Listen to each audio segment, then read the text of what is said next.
Vivimos en un mundo interconectado como nunca antes, en el que las historias que consumimos son cada vez más diversas.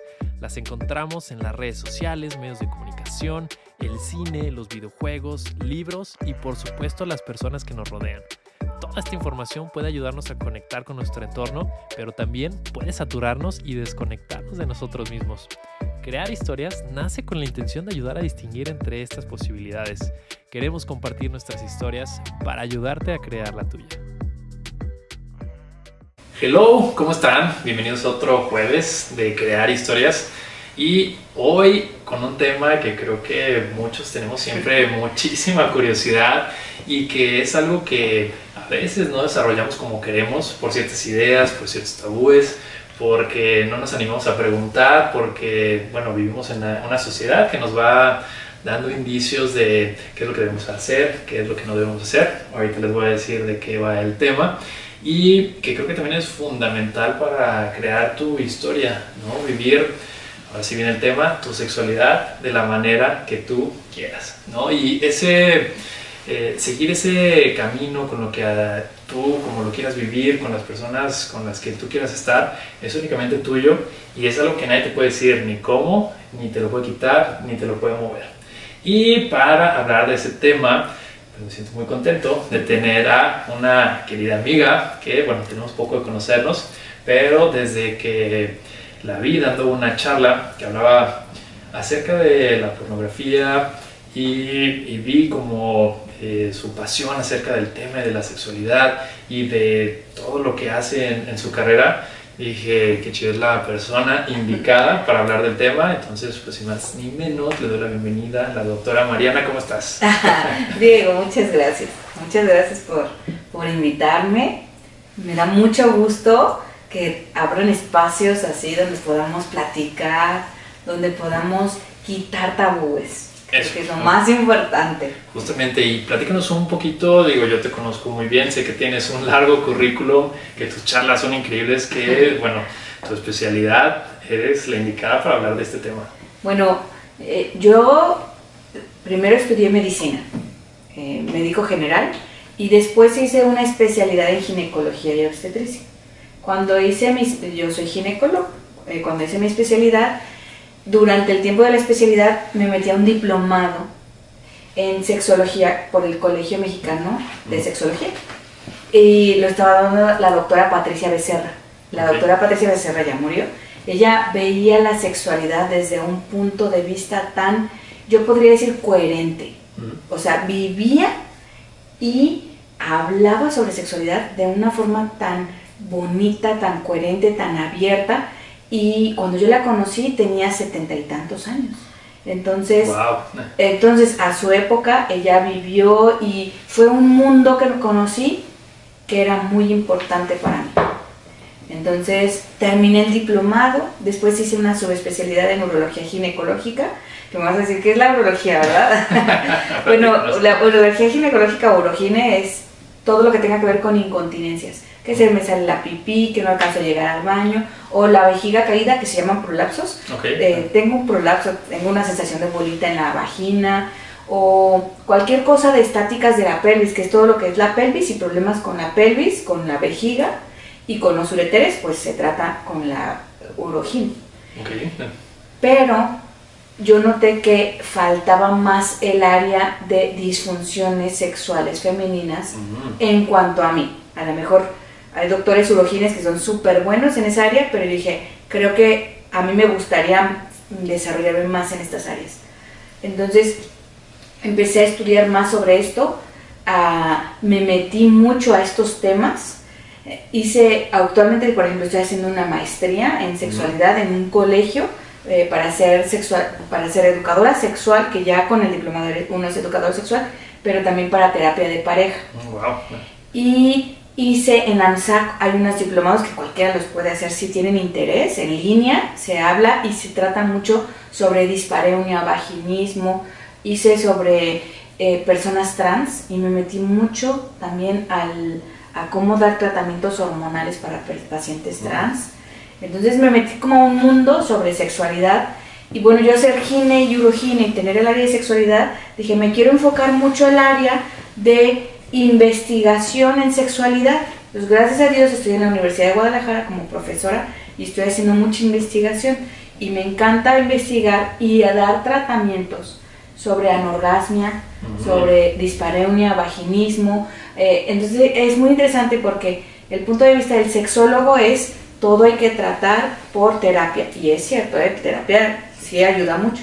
El punto de vista del fisioterapeuta de piso pélvico es todo se trata por la fisioterapeuta del piso pélvico, y también es cierto, también les ayuda mucho, pero la mezcla de los dos junto con clínica y ver y ayudar, a veces con cirugías, creo que todo en una mezcla ayudas más. Entonces es algo muy bonito. Bueno, tienes una experiencia muy amplia que justamente quería que tú nos platicaras, ¿no? Porque, bueno, antes de iniciar, platicaba, yo dije, no, Mariana, mejor que ella hable acerca de toda su trayectoria y que, bueno, te hace la indicada para hablar acerca de este tema, que la primera pregunta iría con tu experiencia. A lo mejor es difícil decir en número o en algún porcentaje, pero a lo mejor puede haber un aproximado de qué tantas personas vivimos plenamente o no nuestra sexualidad. Primero, antes que hablemos sobre qué tan plenamente lo vivimos, primero me gustaría decir pues qué es la sexualidad, ¿verdad? Para poder decir qué tanto es pleno esto que es la sexualidad.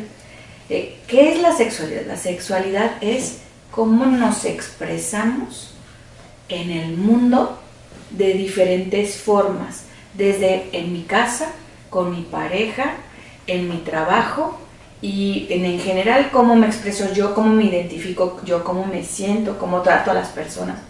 Sexualidad es como todo, una situación muy amplia, que podemos hablar desde el punto erótico, que es con la pareja o parejas, que podríamos hablar reproductivamente, con anticonceptivos, cómo yo llevo un embarazo deseado o no deseado, el aborto, o podríamos hablar de cómo lo vivimos en la cultura. Incluso en la cultura está tan... se habla actualmente de esto que vienen los términos de género, ¿no? Feminismo, el machismo, los micromachismos, cómo vivimos esto. Entonces, ¿cómo vivimos la sexualidad? Si yo hablaría desde un punto de vista erótico o desde un punto de vista de género, puede cambiar mucho, ¿no? Puede cambiar mucho, exacto. Pero lo más bonito de todo creo que la coherencia con uno mismo y el autoconocimiento. Primero hay que conocernos para saber cómo lo estamos viviendo. Es decir, qué tantos tabúes tiene la sociedad en general para poder desenvolverse en este mundo, ¿no? Sin tabúes. Si vamos a hablar de en mi casa, me siento cómodo y llego y puedo platicar quién soy, cómo soy y cómo me expreso a los demás. Yo estoy viviendo más plenamente mi sexualidad. Exacto, ahí estoy viviendo más plenamente o me siento más completo. O por ejemplo, vivo en una situación que traigo muchos tabúes dentro de mí, donde siento que la sexualidad o el autoerotismo o el tener una relación de pareja no es algo que me genera incomodidad, me asusta. Ahí hay una situación que no estoy viviéndola plenamente. Y si hablo como en la población en general, bueno, pues estamos llenos de tabúes. Entonces es como, como mejor individualizar, ¿no? Cada quien, como esa preguntita, ¿no? ¿Qué tanto yo estoy viviendo? Si me preguntas a mí, yo puedo decir que yo trato de ser muy coherente. En todas las áreas, ¿no? Sí, trato. Y justamente en esa parte, hablando de manera individual, ¿cómo podemos empezar a identificar? Bueno, mencionabas, ¿no? Que la sexualidad abarca muchas áreas, como empezar a fijarnos... oye, ¿cómo me expreso? ¿Realmente me expreso como yo quiero? ¿No? O sea, mi forma de vestir, mi forma de moverme, mi forma de actuar, ¿no? Frente a la sociedad, con mi pareja, si quiero tener una pareja, si no quiero tener una pareja. Pues bueno, hay la parte reproductiva, ¿no? Que también es un tabú, ¿no? O sea, que también creo que se ha abierto mucho esta idea que pues hay personas que no quieren tener hijos y se vale y está perfecto, y puede haber como una presión muy fuerte de todas estas áreas en la misma sociedad, ¿no? O sea, la sociedad te puede decir, tú al nacer, sexo masculino, sexo femenino, pues ya te están identificando de alguna manera, ¿no? Y te tienes que vestir y te tienes que ver de cierta manera, ¿no? Y tienes que tener relaciones sexuales con personas que sean de tu sexo opuesto, ¿no? Entonces, ya desde chiquitos nos están marcando como ciertas ideas de cómo debemos definir la sexualidad. Y en qué momento, a lo mejor en qué edad podemos, como revisar esta parte o a lo mejor puede ser más grande y decir, no, me estoy dando cuenta que no estoy viviendo plenamente alguna de estas áreas. Mira, creo que es algo muy interesante porque existe una teoría que se llama identidad de género. Vamos a empezar con el más básico, ¿no? Que es cómo yo me identifico. Cómo me identifico como mujer, o me identifico como hombre, o no me identifico todavía ni como mujer ni como hombre. ¿Cómo me identifico yo? Entonces, algo muy interesante es que hubo un estudio de una persona muy importante que es un psicólogo, que es John Money. Entonces, John Money desafortunadamente no es bien visto en la historia, porque él hizo investigaciones con personas intersexuales. ¿Qué es una persona intersexual? Es aquella persona que tiene genitales ambiguos, ¿sí? A veces puede tener un testículo, un micropene, etc. Entonces él decía que la forma en como nosotros decidimos el comportamiento que me gusta, todo lo que es lo relacionado a los hombres, o todo lo relacionado a mujer, me identifico como mujer, me identifico como hombre, es aprendido. Como que decía, mi papá, como me viste con pistolitas y soy mujer, por ejemplo, y me viste con pistolas y me viste con tarritos, esto y lo otro, me va a hacer una mujer, como se les dice, marimachas, ¿no? Con el tiempo. Y después me va a gustar este tipo de cosas y así voy a aprenderlo. Eso es lo que John Money trataba de decir. Entonces John Money lo que hizo fue, a las personas intersexuales les decía, yo, dependiendo de los genitales más acordes, te voy a dar un tratamiento hormonal. Por ejemplo, si tienes un micropene, ok, acomodamos, incluso puedo hacer una cirugía para que parezca una vulva y te voy a acomodar todo y te voy a dar un tratamiento con hormonas femeninas. Durante la etapa te voy a desarrollar y enseñar como niña y vas a aprender y todo va a ser, porque es su teoría, ¿no? Mi teoría es, nosotros aprendemos. Y algo muy interesante es que hubo millones de casos, pero uno de los más sonados fue de dos gemelos que estaban en Canadá, que uno de ellos tenía fimosis. ¿Y qué es fimosis? Que tenía o el pene muy pequeño. Cuando le hicieron la circuncisión, le hicieron más pequeño el pene de lo normal. Entonces, a los dos chicos les hicieron una circuncisión. Desafortunadamente, uno de ellos le quedó un pene muy pequeñito. Y se preocuparon sus familiares y dijeron, bueno, ¿qué podemos hacer? Escucharon el caso de John Money, que estamos hablando que son de los años 60, 50 aproximadamente, o 60, 70 para no decir la fecha exacta. Entonces van con John Money y John Money les establece la posibilidad de que hagan a uno de los gemelos que continúe siendo varón y la otra persona podríamos hacerle un cambio para que tuviera vulva y darle tratamiento. Entonces, ¿qué pasó con ese gemelo? Ese gemelo, que era un hombre que tenía caracteres XY, que, o sea, tiene todo para decir, pues es un hombre y se identifica como un hombre. Lo educaron, le dieron tratamientos hormonales, etcétera, como mujer. Llegó el momento que a los 11 o 12 años empezó a decir, es que yo me identifico como hombre.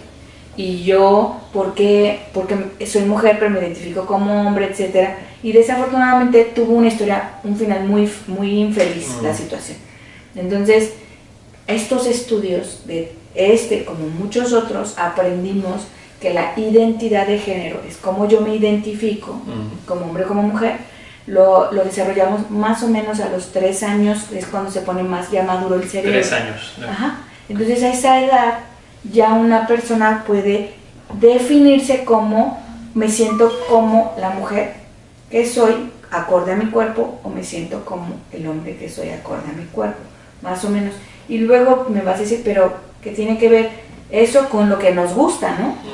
Y lo que nos gusta es algo bien diferente, se le llama orientación sexual.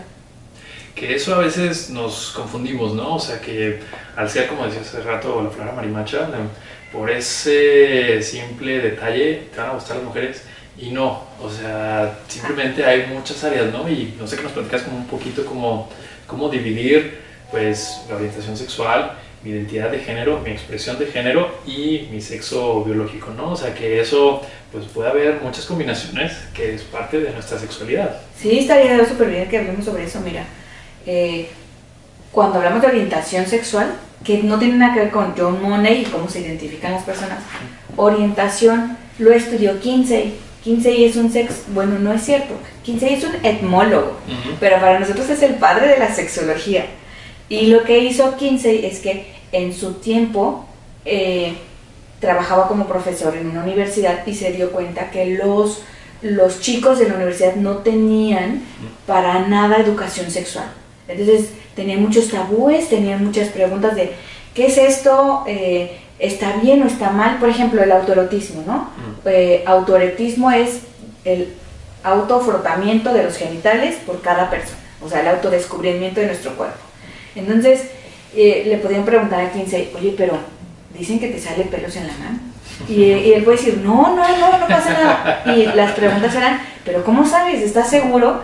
Y al ser un profesor investigador decía, es que no tengo evidencias de nada, ¿cómo puedo hacerle? Y lo que empezó a hacer es que empezó a hacer cuestionarios.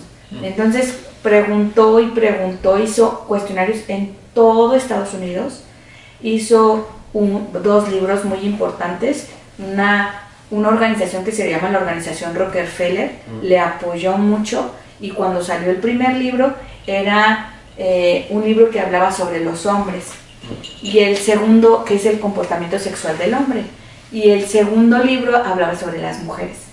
Y cuando salió el segundo libro, pues cuando salió el primero fue un boom, porque hablaba sobre todo lo que hacían los hombres que tenían actitudes heterosexuales, unos, y otros podían tener relaciones con otros hombres. Y otros estaban casados y tenían y empezaron, y era como un boom, ¿no? De que, ¿a poco hacían esto los hombres? Y se sentían como wow, ¿no? Sí. Pero cuando salió el de las mujeres, pues no les encantó tanto, porque era como decir, ¿cómo voy a saber que mi hermana hace cosas? O sea, no quiero saber. Y le quitaron todo el apoyo, la Sociedad Rockefeller, y iba a ser un tercer libro, y ese libro no se desarrolló por completo. Entonces, Kinsey, a través de esos estudios, aprendimos que la orientación, que es que me gusta, me gustan los hombres, me gustan las mujeres, me gustan los dos, que me gusta. Entonces Kinsey dijo que esto es fluctuante, que a través del tiempo, por las circunstancias, por la cultura, por los tabúes que traemos, etcétera, son decisiones que tomamos por nuestro interés, circunstancias, momentos, etcétera, que vamos nosotros cambiando, evolucionando. Y esto se desarrolla desde los 12, 13 años, el deseo y el gusto por 10 años incluso se podría decir que ya hay esa atracción, ya hay atracción, porque las hormonas ya empiezan a actuar, etcétera. Entonces ya hay como esa necesidad de búsqueda de alguien más, que no todos la tienen, porque están también los asexuales. Entonces es muy interesante, porque Kinsey hizo hasta una clasificación, que es la clasificación de Kinsey, que la habló desde 0 a 6. 0 es 100% heterosexual, y 6 es 100% bisexual, y en medio, 100% homosexual, y en medio estaban los bisexuales. Entonces él decía, bueno, ¿qué puntaje tú te acomodas, no? Decía, eres que con tendencias a la bisexualidad, con tendencias a la homosexualidad, o heterosexual, y empezaba a decir ese tipo de cosas. Ya hay más clasificaciones, o sea, esa es como la primerita que salió. Ya incluso podríamos decir que hay un abanico, que tenemos, los heterosexuales de un lado, los homosexuales de otro lado. Heterosexual es aquella persona que se siente atracción por su sexo diferente. Yo soy, exactamente, yo soy mujer y a mí me gustan los hombres. Entonces eso sería heterosexual. Homosexual sería, yo soy mujer y me gusta mi mismo sexo, que sería los homosexuales. Y bisexuales, me gustan las dos personas, hombres y mujeres. Pero podría yo hacer esa clasificación, porque hay muchas más ya diferentes, que la podemos bajar en un triángulo y decir que de este otro lado están los asexuales, que serían aquellas personas que no tienen atracción por ni hombres ni mujeres. Entonces, que es algo completamente diferente. Y podríamos después englobar con un como paréntesis o un corchete a todos y decir, siguen los pansexuales. ¿Qué es un pansexual? Es aquella persona que tiene atracción por el alma de la persona. Okay. Y el alma de la persona, ¿qué vas a decir? ¿Cómo que por el alma de la persona? Sí, porque si hablamos de identidad de género, no, ya no quiero revolverlo, ya me revolvieron todo. Pero está padre aterrizar, porque digo, a lo mejor podemos estar acostumbrados a algunos términos y a otros no tanto, no, pero cada vez entender que, y eso que se me hace, que lo dices está muy padre, que hay muchísimas clasificaciones y vamos entendiendo que diferencias hay muchas, ¿no? Ya nos hablaste de la orientación, pero también viene la identidad de género, ¿no? De género, y ese creo que también es un tema que ahorita pues tiene mucha controversia, ¿no? Sí.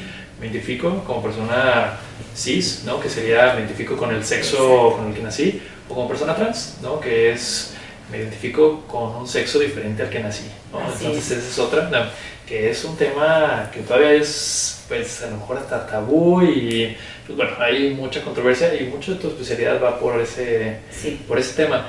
¿Cómo crees que vamos en esa área? O sea, ¿qué falta hacer? Yo creo que falta mucha educación sexual. Creo que es la palabra más importante en este momento. Educación sexual, información. Entender esta historia tan básica como John Money, cómo hemos aprendido, que no se trata que, creo que hay mucho miedo, y más porque dicen, hay una teoría que dice, a los niños y a las niñas no les vamos a enseñar sobre género, no les vamos a enseñar lo que es femenino y lo masculino, entonces la gente se asusta y dice, pero ¿cómo? ¿No? O sea, ¿qué vamos a decir? Pero algo muy interesante es que si sabemos que desde los 3 años ya alguien se identifica como hombre o mujer, nadie va a cambiar a nadie, claro, no. Todo el mundo se identifica desde chiquito. Creo que el darnos educación sexual y el entender que existe la transexualidad, que es esta parte de que cuando desde pequeños ya se empiezan a ver y dicen, yo no me identifico, o sea, me dicen que soy mujer, pero yo no me identifico y me identifico como hombre. Claro. Entonces creo que ahí sería un punto como muy importante que el niño que diga, es que mamá o papá, creo que me identifico o yo soy un hombre y biológicamente ves que es una mujer, si tuviéramos educación sexual podríamos nosotros ayudar y orientar y como a su manera, como niños pequeños, darles la oportunidad de que crezcan y que se desarrollen de la manera en que ellos quieran sin tabús.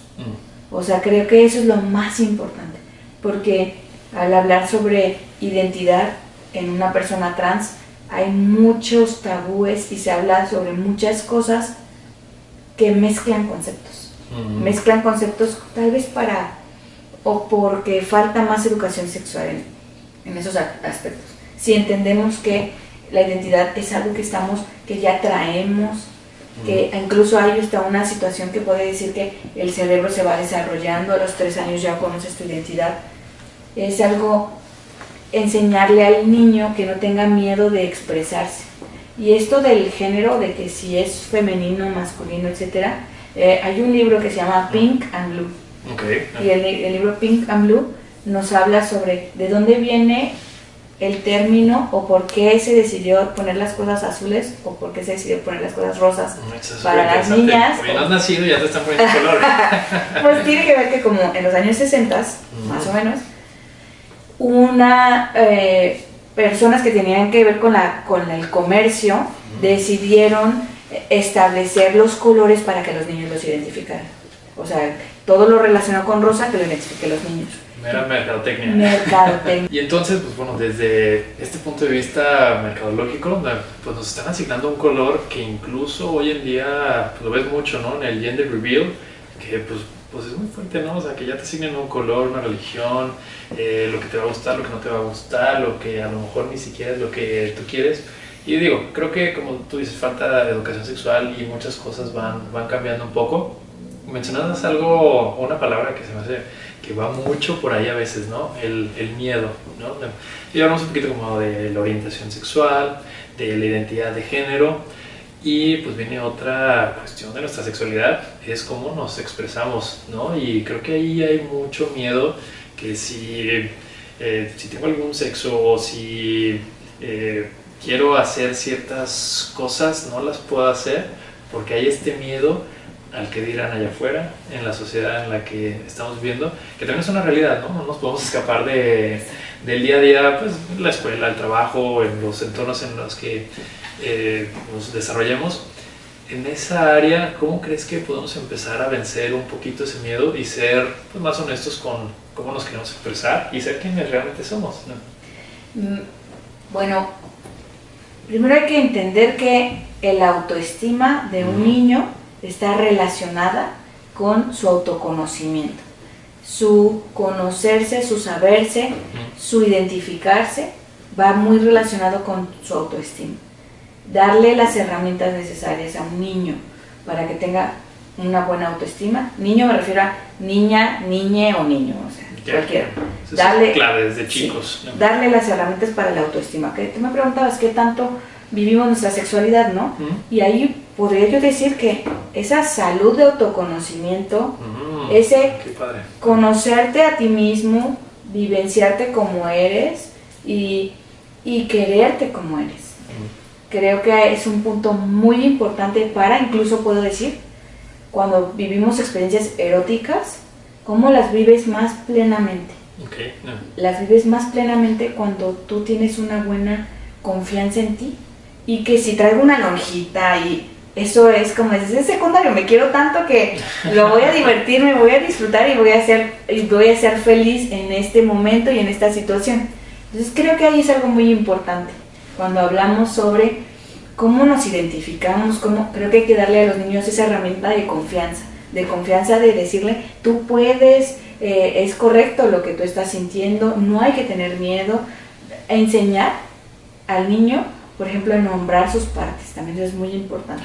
No lo hacemos, ¿verdad? Decimos otros nombres porque nos da miedo decir las cosas por el nombre real. Sí, creo que eso es algo muy muy importante, evitamos abusos con eso. La educación infantil no solamente hay una teoría que es el adultocentrismo, que es enseñarle a los niños desde una perspectiva de adultos. Entonces el adultocentrismo es decir, el niño como es chiquito no entiende, y el niño como es chiquito pues tiene que obedecer, claro, y tiene que, siéntate aquí, tú mira, juega con esto. Y el adultocentrismo es, lo que tratamos de quitar es quitar ese adultocentrismo. Lo subestiman mucho los niños. Un niño te entiende, un niño entiende a su manera, a su forma y en sus elementos. Entonces, hablarle a un niño cómo son las cosas, oye, tienes una vulva, tienes un pene, solo los tocas tú para limpiarte para esto. Cuando seas grande y quieras tener relaciones, eso si crees que es adecuado y si no, ni lo comentas, pero si enseñarles vulva, pene, nomás se toca tú, lo tocas de esta manera, lo limpias así, la vulva cómo se limpia de adelante para atrás, o sea, enseñarle a su manera. Es muy interesante porque, por ejemplo, el niño cuando tiene 8 o 9 años no tiene ni siquiera el gusto o la atracción por tener un noviecito o una noviecita, y nosotros cuando tratamos esto de adultocentrismo es ¿cuántos novios tienes? ¿Cuántos novios tienes? Y es como... Ay, sí me acuerdo yo de chiquito, qué presión era esa pregunta. Y es como, no, o sea, un niño no está ni pensando en eso. Claro. No. Cuando tenga 26 años, pues sí, pregúntale eso, pero en ese momento es, oye, ¿te gusta jugar con estas muñecas? ¿Y qué te gusta hacer? Y vive su imaginación y es entender al niño y darle las herramientas para que viva una sexualidad plena a su manera, evitando abusos, evitando todo ese tipo de cosas. Creo que tenga la apertura y el conocimiento. Oye mamá, fíjate que vi esto, oye papá, fíjate que hice esto y pasó esto, que todo te lo puedan contar con la tranquilidad y con la naturalidad. Me gusta mucho mi amiguito, a lo mejor la forma en cómo se expresan, y está bien, puedes tomarlo de la mano y pueden jugar, o sea, son expresiones de los niños. Claro. Entonces enseñar que no hay que tener miedo. Creo que a veces los adultos tenemos más miedo por nuestros conocimientos un poco sexualizados, claro, no, que porque el niño es muy inocente y no ve nada de eso ahí. Oye, y qué padre, digo, vamos como caminando en este autoconocimiento que creo que lo olvidamos mucho, ¿no? O sea, como saber y desde chiquitos a lo mejor creo que nos bloqueamos porque a lo mejor nuestros papás, las personas que están a nuestro alrededor nos dijeron ciertas cosas, pero me gusta mucho cómo lo planteas, que desde ahí viene una autoestima sana, un autoconocimiento para eventualmente, que era la pregunta con la que iniciamos, ¿no? De cómo vivir tu sexualidad plena. Entonces, pues, qué chido, ¿no? Empezar por ese caminito, y una vez que de niños a lo mejor tenemos este apoyo, descubrimos que nos gusta expresarnos de cierta manera, nuestra orientación va hacia alguna persona u otra. Ya que estamos en esa área en la que estamos ya viviendo más plenamente todo lo que nos platicas que es la sexualidad, ¿hay algunos límites? ¿Hay como ciertas cuestiones que nos pudieran hacer daño? Digo, más allá de que pues, puede haber drogas, puede haber como sexo no consensuado, pero personalmente por decisión, ¿habrá ciertos límites de nuestra sexualidad que nos pudiéramos hacer daño? ¿No? Cada quien tiene una historia sexual y cada quien vive su historia sexual con sus capacidades okay. y con el entorno en donde está. Entonces, puedo decir que la forma en como uno vive una sexualidad, sin llegar a decir, tengo miedo de que pase algo, creo que primero es un autoconocimiento, pero también es tener una ética de uno mismo. Okay. De, si voy a tener relaciones éticas. ¿Qué es una relación ética? Una relación ética es tener una confianza en lo que yo estoy decidiendo, sé las consecuencias, mi pareja también la sabe, hemos hablado sobre lo que nos gusta, sobre lo que no nos gusta, tenemos nuestros límites, ponemos lo que yo no quiero hacer y se respeta, o lo que yo estoy dispuesto a hacer y se respeta. Incluso hay relaciones éticas y se deberían de vivir relaciones éticas en todas las situaciones. Voy a hacer un salto así mortal, que es, por ejemplo, los consorcios amorosos, que serían las monogamia. Monogamia es, tengo una relación con una sola persona. Y las relaciones no monogámicas, que podría ser una relación abierta, que es dos personas juntas que están en monogamia, pero pueden tener casualmente una relación con alguien más, están ellos de acuerdo y tienen el pleno conocimiento. O una relación poliamorosa, que puedes tener polifidelidad, o sea, hay muchas. Entonces, las poligamias es tener varias personas, pero todos tienen el pleno conocimiento. Una monogamia ética podría decirse el nuevo consorcio que se llama monoamor. Que todos dicen que yo vivo en monogamia, súper bien que vives en monogamia, o sea, si eso es lo que te gusta y eso es lo que disfrutas y eso es lo que te hace sentir bien, está muy bien, pero a mí me gusta verlo desde el punto de vista del monoamor. ¿Qué es el monoamor? Nos han educado al hombre y a la mujer de manera diferente. Al hombre le enseñan que debe de saber muy bien sobre sexo y saber muy bien sobre posiciones, y a la mujer se debe de ser sumisa.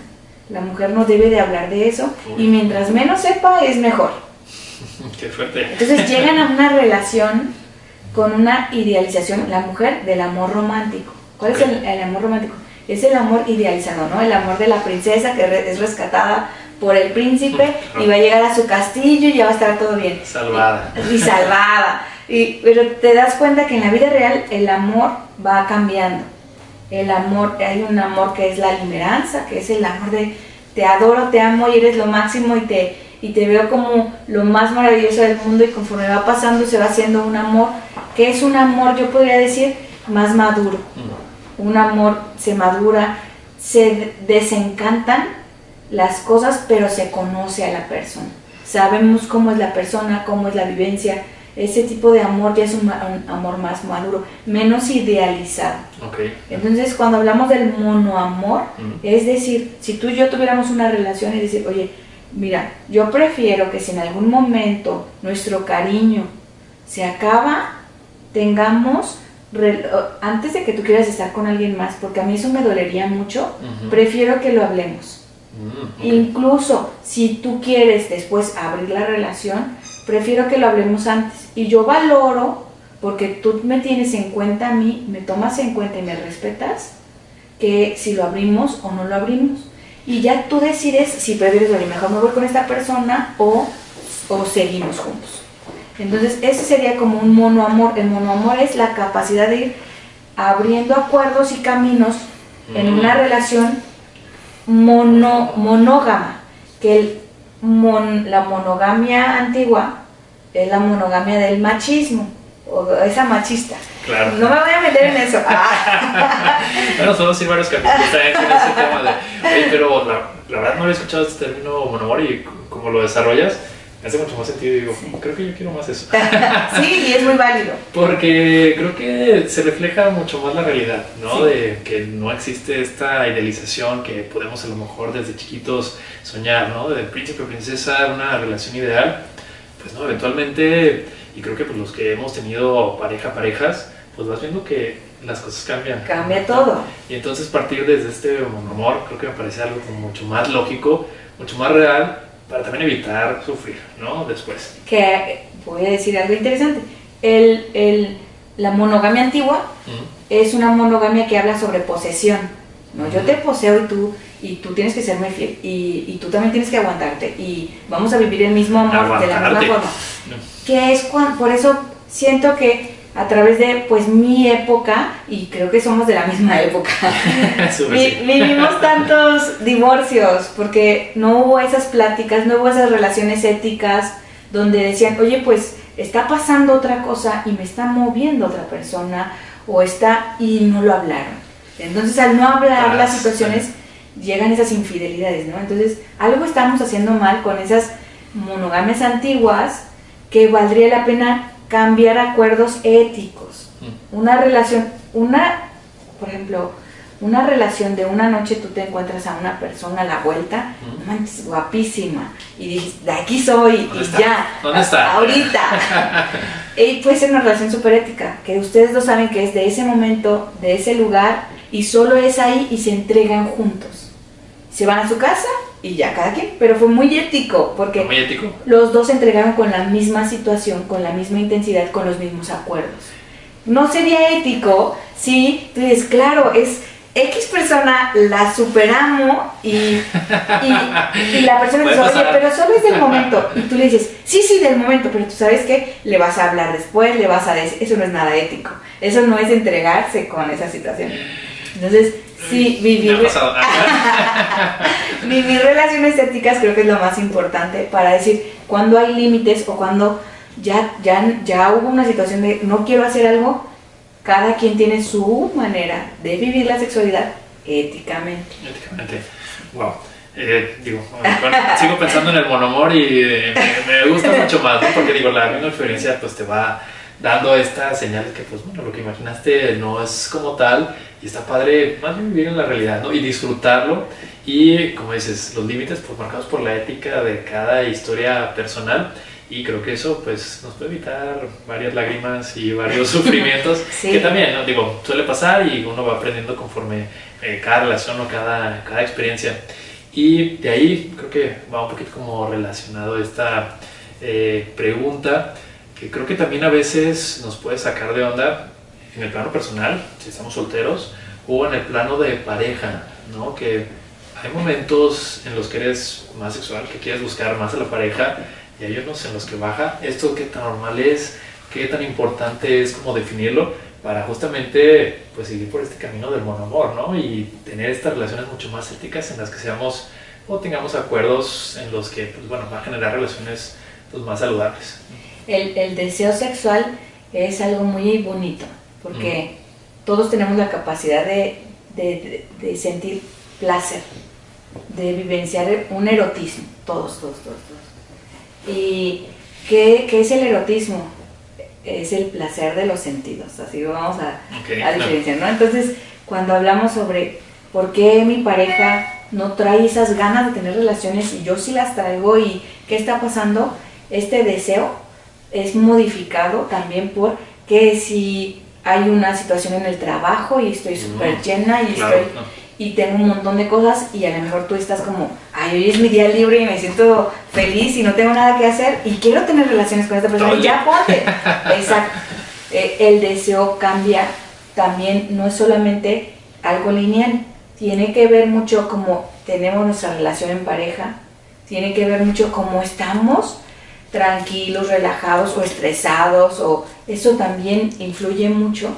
Tiene que ver con si tomamos algún antidepresivo, si estamos tristes, si estamos contentos, o es muy común que a los 47 años, más o menos, una mujer que ya empieza el periodo de menopausia, los estrógenos, la testosterona baja y no tienen el mismo deseo que antes, que a través de un tratamiento de terapia de reemplazo hormonal, junto con el platicar y entender cómo estamos, podemos perfectamente seguir con el deseo.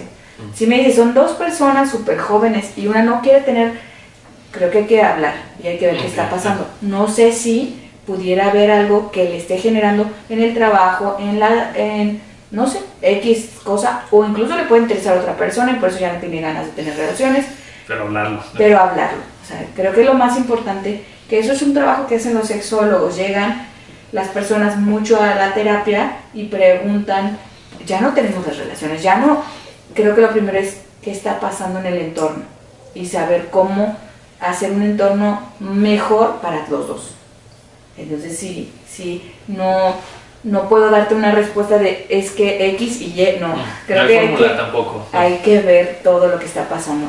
Y creo que entender a la pareja, ¿no? Si es porque tiene mucho trabajo, ok, se vale, y decirle, oye, pero yo tengo muchas ganas de tener relaciones, ¿qué te parece si puede ser para la próxima y hacemos esto, etcétera? O sea, también hay que entender ese tipo de cosas, que ahí es cuando viene el entendimiento y el amor hacia la persona. A veces hay cosas que, por respeto a la pareja, decimos, en este momento no, por esta situación, se entiende, pero yo llegué a un acuerdo con mi pareja y entiendo que la próxima vez sí lo vamos a hacer. Ok. Entonces, pues bueno, también empatando un poquito con lo que comentabas, ¿no? Hablar las cosas, que eso también a veces le tenemos un poquito de miedo, ¿no? O sea, como que acercarte y tener esas pláticas incómodas, pero pues son básicas para seguir con esta ética en todas nuestras relaciones. Que es algo muy bonito porque la sexología estudia el derecho a la salud sexual. Y la salud sexual, ¿qué es esto? Es un complemento. Quítale sexual y pon salud, nada más. ¿Qué es la salud? Pues es hacer ejercicio, es comer sano. Salud sexual es, en todas estas áreas, vivirlas éticamente, de una forma abierta, cuidándote también tú. Entonces sí hay que ver, eso es muy importante. Esa es la salud sexual, promover cómo te sientes, cómo estás viviéndolo, platicar con tu pareja, qué está pasando con nosotros hoy, estoy contento, no estoy contento. A tu pareja le dices que lo quieres o no lo quieres, o a lo mejor ni se expresan nada y se juntan los... Entonces creo que es platicar también todo esto. Y empezamos con suposiciones y ahí vienen estos divorcios que platicas que sí, se truenan. Sí, y también es muy válido, y lo voy a decir como es muy válido tener a veces sentimientos por otra persona, es muy válido tener... No es personal también, ¿no? No, pensamos que es personal. Es súper, los animales monógamos son monógamos porque en el ambiente que son ambientes hostiles que necesitan los dos con las mismas capacidades cuidar a sus crías. Wow. Y entonces los animales polígamos tienen la capacidad, y es cuando viene la poliandria, ¿no? Que es decir, tengo muchas y puedo decidir estar con muchos hombres o con muchas mujeres. El ser humano es igual, el ser humano tiene la capacidad y creo que somos monógamos por elección. Entonces, al ser monógamos por elección, pues decidimos todos los días estar con una pareja. Si tengo yo a mi pareja y pues me está moviendo mucho una persona, creo que lo más ético, a pesar de la situación, si estamos acostumbrados a hablar de las cosas, es decir, oye, esta persona me está moviendo mucho, yo respeto nuestra relación de pareja y voy a respetar las cosas. Ya si en algún momento la persona dice, oye, pues si quieres podemos abrir la relación, etcétera, se habla con terapia, eso es lo mejor. Siempre ayudar, porque cuando dicen, no abrimos así nomás, sin ayuda y sin una orientación, es muy difícil. Sin acuerdos, ¿no? Sin acuerdos, más importante. Entonces, sí, creo que hay respeto, y siempre hay que respetar, y es esa monogamia antigua, ¿no? Que hay que quitar, la de la posesión, yo te doy dinero a ti, por eso tú tienes que estar conmigo y tienes que disfrutar estar conmigo aunque no tengamos ya nada y aguantas, y yo tengo el derecho inclusive porque soy tu dueño de tener más personas y pues te tienes que aguantar. Y son cosas no habladas, estipuladas, de que vienen desde, híjole, como que el romanticismo más o menos, ¿no? Que cómo les enseñaron al romántico. El romántico tiene que tener una enamorada en cada lugar. Y la enamorada debe ser fiel y debe de aguantar a su romántico y esperarlo con toda la virginidad posible hasta que el romántico decida. Son cosas que no se hablan. Y que generan violencia también. Sí, mucha violencia. Y bueno, digo, vamos como el caminito que me queda como muy grabado, que desde chicos, ¿no? La importancia, y creo que de ahí vienen muchos los miedos, los tabúes, que desde chiquitos depende pues nuestra sociedad, ¿no? De una ciudad a un país a otro, pues vivimos una cultura que ve la sexualidad de una manera diferente. Pero pues bueno, ya avanzamos a, oye, si yo me conozco, si yo me quiero a mí mismo, pues voy a desarrollar de una manera mucho más saludable. Va a llegar a estas relaciones que puede ser poliamor, puede ser monoamor, pueden ser relaciones mucho más sanas. Y de ahí entraría a esta pregunta que, digo, para mí me genera mucha inquietud, ¿no? De saber, a lo mejor, algo que tú nos puedas compartir de beneficios, ¿no? Para la salud integral, de vivir nuestra sexualidad de una manera pues, más plena, ¿no? O sea, cómo eso suma para toda nuestra salud integral. ¿Qué beneficios nos da vivir una sexualidad plena? Primero, si uno es concordante, uno va a tener menos tabúes. Y al tener menos tabúes, disfrutas más. Tienes más apertura a una entrega en una relación. Incluso en algunos aspectos tan básicos como tener relaciones más sanas. Específicamente el sexo, ¿qué beneficios tiene? Pues son así como infinidad, ¿no? La lista. Pero hablando desde un punto de vista sexual, desde un punto de vista erótico, sexual, coital, estimula mucho la circulación, ayuda mucho a la inmunidad. Por ejemplo, hay enfermedades como la artritis reumatoide o enfermedades reumatológicas que duele mucho el cuerpo y es difícil querer tener relaciones porque hay dolor, en general. Pero algo muy interesante es que cuando se les enseña que tener relaciones de una perspectiva agradable, que no les duela, que no les incomode, etc., el sexo libera endorfinas. Entonces esas endorfinas hacen que se sientan mejor. Entonces, si es una persona súper sana, que no tiene hipertensión, pues imagínate, sería como así como el top, ¿no? De lo mejor. Pero sí ayuda mucho hasta para las enfermedades o para los dolores. Entonces, creo que hay cosas que el sexo lo podemos ver como una oportunidad de mejorar incluso nuestro estado de ánimo. Como libera endorfinas, libera todo este tipo de sensaciones de bienestar. Una persona que está un poco baja de ánimos también puede ayudarle a sentirse mejor. El sexo tiene muchos beneficios, el sexo. Y el vivir una sexualidad coherente, pues te tendrá una infinidad de beneficios yo voy a decir en tu vida, ¿no? O sea, que claro, ser coherente te siente tranquilo, te siente bien, te sientes con la capacidad de hablar si algo no está bien, no te sientes temeroso, no hay esos tabúes, te puedes autodescubrir, tienes más apertura al autoerotismo, que ese es otro tema, ¿verdad? Hablar de autoerotismo, pero el vivir un autoerotismo pleno, sin miedo, sin nada, tú te conoces, y al tú conocerte, sabes qué te gusta y qué no te gusta. Durante una relación sexual, puedes tú explicar, oye, me gusta más esta parte, me gusta más esto, he aprendido más esto, hago más esto, y son cosas que disfrutas más. Wow, eso, ¿no? Es esa palabra que disfrutar, porque al final de cuentas va mucho de eso, ¿no? O sea, no tener miedo a llegar a ese plano de estar disfrutando plenamente, que era un poquito de las primeras preguntas que te hacía, y que, bueno, hemos hecho un viajecito en el tiempo de cómo ha cambiado, que sigue cambiando, seguimos descubriendo muchas formas de expresarnos de maneras distintas y que creo que todavía falta mucho, ¿no? De repente vemos discursos de odio todavía, ¿no? Hacia diversidades sexuales, que puede ser la comunidad LGBT más en general, muchos discursos de odio hacia personas transgénero, ¿no? O sea, que también creo que es un tema que falta mucho por conocer. Y de este viaje que hemos hecho, que pues a partir que nos platicas del autodescubrimiento y de saber qué es lo que nos gusta, qué no nos gusta, nuestra autoestima, para vivir mucho más plenamente nuestra sexualidad, pues bueno, ya hay un panorama diferente actualmente, ¿no? Yo creo que, o me ha tocado platicar con amigos que dicen, no, pues, o sea, yo cuando era joven, a tu edad, pues no podía hacer esto, o no me podía expresar de esta manera, ¿no? Creo que sí podemos avanzar, pero faltan muchas cosas más.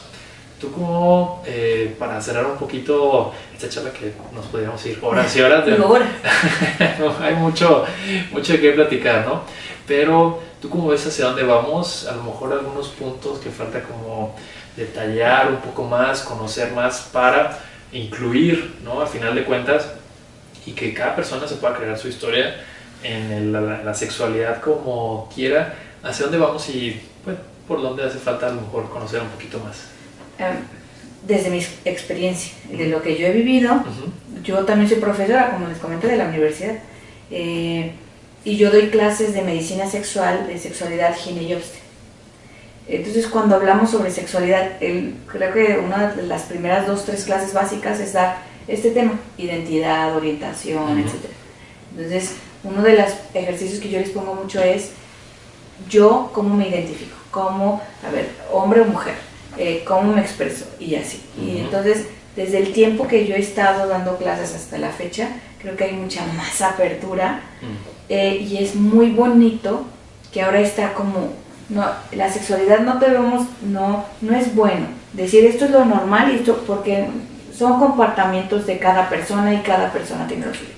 Pero puedo notar que es más común que las personas vean un LGBTQA más en general como algo, pues mira, es lesbiana, ahí está, súper bien, y qué bueno que lo disfrute, es gay, y que antes era un problemón, y decirlo y salir. Entonces, claro, creo que ha ayudado mucho y hemos abierto caminos los educadores sexuales, el hablar, el tener estos espacios, que yo te lo agradezco mucho, ayudan a que las personas conozcan. Si tienen algún miedo, inseguridad, juicios, yo los invitaría primero a que se informen en una fuente buena, una fuente fidedigna, ¿no? En una fuente tendenciosa o en una fuente que al final quieras buscar un resultado negativo, ¿no? Una fuente del por qué pasan las cosas.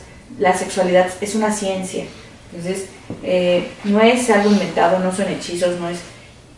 hay estudios sobre países como Países Bajos, etcétera, que se les ha hecho sexualidad, educación sexual desde niños, y países como México u otros países que no se les ha dado sexualidad. Falta eso.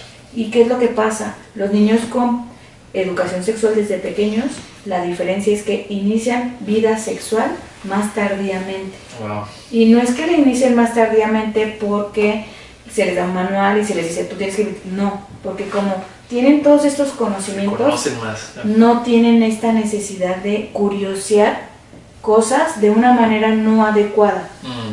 Ya tienen las herramientas y saben que cuando se les despierta lo hacen de una manera más sana. Claro. Que por eso tenemos a veces embarazos más pequeños, porque no conocemos los anticonceptivos, porque hay cosas que vivenciamos de una sexualidad que es cuando digo, sí es muy importante una educación sexual desde pequeños. Hay más incluso violaciones o más falta de respeto al niño, ¿no? Claro. Y estas cosas de la falta de respeto al niño no deben de pasar, o sea, no debe de pasar. El autodescubrimiento, la percepción, el respeto a la persona, mientras más educación sexual tengas, es mejor. Entonces sí, una educación sexual sí es como básica. Falta, vamos hacia ese camino, ¿no? Como dices, en otros países en los que hay esta educación desde jóvenes, ojalá que pronto pues, también lo podamos ver en nuestro país. Y pues agradecerte, al contrario, Mariana, que estés en este espacio platicando toda tu experiencia, que siempre pues, nos dejan los invitados experiencias y muchas historias que nos suman para conocernos de una mejor manera, y que es la idea, ¿no?, de este espacio, crear tu historia como tú quieras. Entonces yo infinitamente agradecido y pues muy contento de tenerte por acá. Pues gracias, y al contrario, que cualquier duda que tengan tu auditorio y las personas que vean esto, con mucho gusto podemos incluso hasta responderles, ¿no? Buenísimo. Para que tengan. Perfecto, les voy a dejar también en las redes de Mariana, por cualquier cosa que se acerquen. Como ven, pues tienen toda una experiencia, por supuesto. Y pues también muchas gracias a todos los que nos escuchan, que nos ven. Como saben, pues cada jueves. Gracias. Cada jueves aquí hay historias bien chidas que pues, nos pueden ayudar a pues, estar más contentos con nuestras historias, ¿no? Y pues de verdad yo creo que hay varios capítulos que podemos hacer en conjunto, entonces esperamos verte de nuevo por este espacio.